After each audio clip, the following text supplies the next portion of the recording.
Bonjour tout le monde, c'est Maud, je vous retrouve pour une nouvelle vidéo et on va parler de 5 livres. Le premier, il s'agit de Hysteria Lane de Alex Cartier, paru aux éditions Belfond. Ensuite, ce sera au tour d'un troisième tome avec Le secret de l'épouvanteur de Joseph Delaney, paru aux éditions Bayard. On continuera avec un thriller avec Le premier sang de Sir Cédric, paru aux éditions Le Pré au Clair.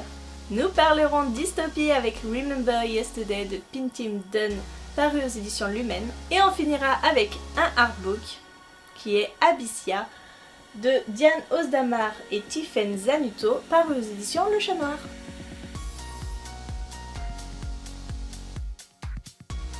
Allez, on commence tout de suite avec Hysteria Lane que j'ai eu la chance de recevoir grâce à un nouveau partenariat avec les éditions Belfond, donc merci beaucoup. Ici nous allons suivre Laure qui a lancé sa boîte de services de relations publiques à Hollywood. Elle a monté ça avec sa meilleure amie Ophélie et Laure va se lancer toute seule dans la production de séries télé. Peut-être connaissez-vous Alex Cartier pour sa série Movie Star, c'est une trilogie qui a pour personnage principal Ophélie et Ophélie, dans ce livre-ci, est la meilleure amie de Laure. Donc si vous n'avez pas lu Movie Star, vous pouvez lire ce livre de manière indépendante, mais sachez tout de même que vous avez de nombreuses références en bas de page justement aux aventures qui se produisent dans Movie Star. Donc inutile de vous dire que si vous voulez lire Movie Star, faites-le d'abord, sinon vous allez grandement vous spoiler la fin et de savoir ce qui arrive par la suite à Ophélie. Moi je n'ai pas lu Movie Star, ça ne m'a pas dérangé pour rentrer dans l'histoire. Et je vais faire simple, je vais vous dire ce que j'ai aimé, ce que je n'ai pas aimé dans ce livre et après ce sera à vous de vous faire votre propre avis. On va commencer par les points négatifs. Le premier, c'est que je vous dis que Laure va se lancer dans la production de séries télé, sauf que ce projet-là ne se met vraiment en place qu'à la page 200. Et c'est quand même beaucoup trop long. Dans les 200 premières pages, on installe l'histoire avec ses relations quelque peu difficiles avec son petit ami, ses relations qu'elle a avec sa meilleure amie. Bref, c'est Laure qui se fait des relations dans le milieu du cinéma, qui va à des soirées et voilà, il n'y a pas bien plus de substance que ça. Autre point négatif, c'est Laure. Voilà, c'est le personnage principal, je n'ai pas du tout accroché à elle. Je la trouvais hyper superficielle, je la trouvais très égocentrique, très capricieuse. Voilà, beaucoup de défauts que je n'arrivais pas à surpasser. Mais par la suite, ça s'améliore heureusement. Mais bon, j'ai un avis assez négatif sur cette héroïne en règle générale. Surtout que celle-ci n'arrête pas de se comparer aux autres femmes. Elle est prodigieusement jalouse de toutes les femmes qui approchent son copain. Elle se compare mais vraiment de manière sexuelle à elle. C'est très étrange de la part d'une femme vraiment comme ça. On sent en fait que ce personnage est écrit par un garçon. Sinon, pour les points positifs, j'ai adoré, comme vous pouvez le voir, en fait, à tous ces petits post-it, je me suis amusée à noter toutes les références qu'on trouvait au cinéma, à la littérature, à la musique, aux séries télé. Voilà, c'est tout ça. J'ai fait ça que pour les 200 premières pages, hein. Sinon je passais toute ma plaquette de post-it. Et c'était génial de se retrouver dans un livre où on peut s'identifier parce qu'on vit dans la même culture, dans la même pop culture. C'était génial, franchement, d'ouvrir une page et quasiment à chaque page ou toutes les 2 pages, de tomber sur un film qu'on aime, un livre qu'on aime, Harry Potter, voilà, tout ça, pour n'en citer qu'un, mais je vous assure, j'ouvre n'importe quelle page, je tombe sur une référence. Là on parle du film Working Girl, Desperate Housewives, mais X-Men. Voilà, même le titre de ce livre fait référence à Desperate Housewives avec la fameuse rue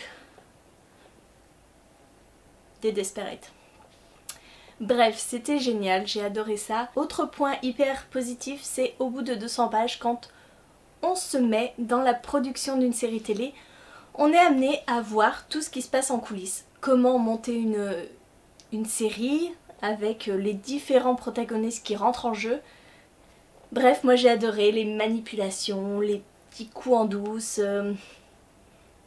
tout ce qui fait que Hollywood est Hollywood et ça c'était une ambiance qui m'a beaucoup plu dans ce livre. Donc voilà, En règle générale, j'ai aimé ce livre, même si l'héroïne m'a largement tapé sur les nerfs. Allez, on passe à de la jeunesse, et ici nous sommes dans un 3e tome, donc je ne vais pas pouvoir vous en dire beaucoup. Je vous rappelle simplement que dans cette saga, nous sommes dans de la fantasy jeunesse où nous allons suivre Tom qui est le 7e fils d'un 7e fils et qui à cause de cela est en quelque sorte obligé ou va faire son apprentissage chez l'épouvanteur. L'épouvanteur, eh bien, il débarrasse le comté de toutes les créatures un peu surnaturelles qui peuvent passer par là. Les sorcières, les gobelins, toutes sortes d'esprits, etc. Et dans cette aventure-ci, l'hiver est arrivé, ils vont déménager de leur maison pour partir à la frontière du comté pour défendre vraiment cette frontière qui est toujours amenée à voir les ténèbres arriver. Bref, c'est plus sombre. Ce 3e tome est largement plus sombre. Il y a pas mal d'histoires de famille par rapport à la famille de Tom, par rapport à la famille de l'épouvanteur. C'était vraiment génial. J'aime beaucoup cette saga parce que elle fait frissonner sans pour autant vous plonger en PLS ou quoi que ce soit, mais c'était très agréable et j'ai hâte de voir ce que ça donne pour le 4e tome parce que de plus en plus on va dans une noirceur qui s'épaissit de plus en plus, vraiment. Donc je vous conseille toujours cette saga que j'aime beaucoup. Quand on parle de noirceur et de ténèbres, je vais vous parler du Premier Sang. Alors c'est un 2e tome qui fait suite à 2 fièvres et 2 sang, puisque nous avons un personnage régulier, c'est-à-dire Eva Svarta, qui est commandante policière. Et nous avons aussi Alexandre Vauvert, que nous avons déjà vu dans le 1er tome. Ici, nous sommes dans une histoire de magie noire.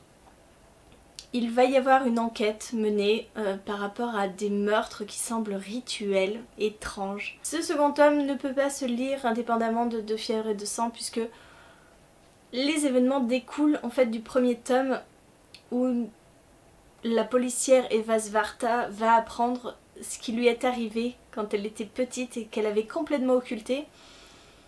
Et ces faits-là vont donner cette histoire. Je ne vais pas vous en dire plus pour pas vous spoiler complètement le livre, mais je peux vous dire que je me suis beaucoup attachée à Eva Svarta, qui est très particulière comme héroïne puisque c'est une albinos aux yeux rouges voilà, dans le 1er tome on voyait vraiment qu'elle faisait peur. Là on s'est habitué à son apparence, mais c'était très prenant. J'aime beaucoup les livres de Sir Cédric. Par contre, voilà, vous êtes dans un thriller mais fantastique, totalement, puisque vous êtes vraiment dans de la magie noire, il y a des événements occulte. Bref, si vous n'aimez pas le fantastique, ne vous lancez pas dans Sir Cédric. Mais c'était très agréable, il se passe toujours quelque chose et c'est très addictif. On tourne les pages très très vite et on a envie de savoir ce qui a pu se passer dans le passé des personnages parce qu'on s'attache beaucoup aux personnages, vraiment. Donc je vous le conseille, mais voilà, à ne lire qu'après avoir lu 2 fièvres et 2 sang. On continue avec un 2e tome. Celui qui fait suite à Forget Tomorrow. Ici nous sommes donc dans un 2e tome que j'ai lu en lecture commune avec Marion de la chaîne Entre les lignes et Marilyn Titoumamax. On s'est lancé dans ce livre en ayant toutes les 3 été déçues par le 1er.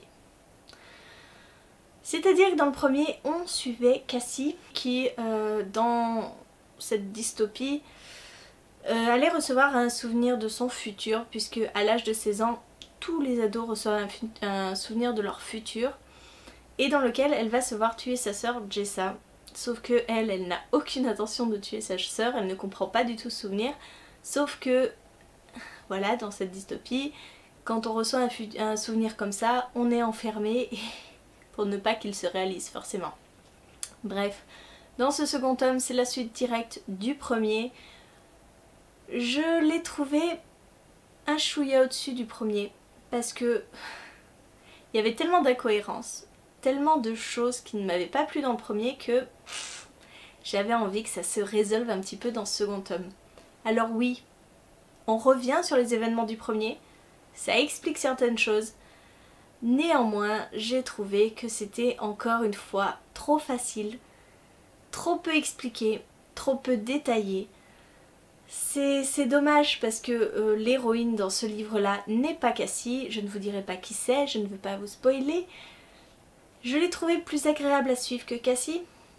Mais elle m'a agacée par moments parce qu'elle est toujours en train de se remettre en question, de se comparer à Cassie. À un moment, faut arrêter quoi. Après, comme dans le premier tome, il y a une histoire d'amour. Un peu limite, encore une fois, qui se cherche, qui se fuit, suis-moi, suis-moi, fuis-moi. Mais alors je peux pas vous dire que c'était une mauvaise lecture franchement parce que ça se lit tellement vite. Les pages se tournent toutes seules, c'est un page turner. Mais voilà, le sentiment général c'est oui, c'était bien. C'était bien mais ça arrive dans le dernier tiers quoi. Les 2 premiers tiers, j'avais le même sentiment que le 1. Le dernier tiers était vraiment bien. Parce qu'on a des paradoxes temporels qui sont hyper bien gérés. Mais il me manque toujours d'approfondissement. C'est le problème avec cette saga en général je pense. Et on termine avec un artbook, celui d'Abyssia, qui est tout fin, tout petit vraiment, mais qui est juste splendide. Les dessins servent l'histoire d'une manière extraordinaire. Nous sommes dans une histoire un petit peu futuriste où la planète a complètement été détruit par l'homme, comme très souvent, hein, je vous dirais. Et les humains ont été obligés de se réfugier dans les bas-fonds de l'océan, donc dans les abysses. Ils ont créé toute une cité, etc. Sauf qu'ils sont continuellement attaqués par les Atlantes, qui eux vivent dans les abysses aussi. Et on a un petit mélange de steampunk, de Frankenstein, de Roméo et Juliette. Voilà, c'est un mélange de tout ça cette histoire. Puisque une savante va créer un surhomme qui est un mélange de mi-humain, mi-atlante pour combattre les Atlantes. J'ai beaucoup aimé cette histoire, vraiment, ça se lit très vite et en fait on reste bloqué sur les images. Je vais vous en montrer une du début. L'image que je préfère c'est celle de la fin, mais je vais pas vous la montrer sinon je vous spoil tout, ce serait dommage. Donc voilà, je vous montre simplement cette image-là. Et en fait, tout le livre est comme ça, illustré entièrement. Dans un style très steampunk. C'est une très belle histoire. Très courte, donc je ne peux pas vous en parler plus. Mais c'est une expérience à faire, je peux vous le recommander à 1000% parce que c'était splendide, c'était poétique, c'était dramatique, c'était beau. Voilà, je vous ai parlé de ces 5 lectures, j'espère que la vidéo n'est pas trop longue. N'hésitez pas à me dire en commentaire si vous avez lu un de ces livres, ce que vous en avez pensé. Et en attendant, je vous fais des gros bisous, je vous souhaite une très bonne journée, de très bonnes lectures et je vous dis à très bientôt pour une nouvelle vidéo.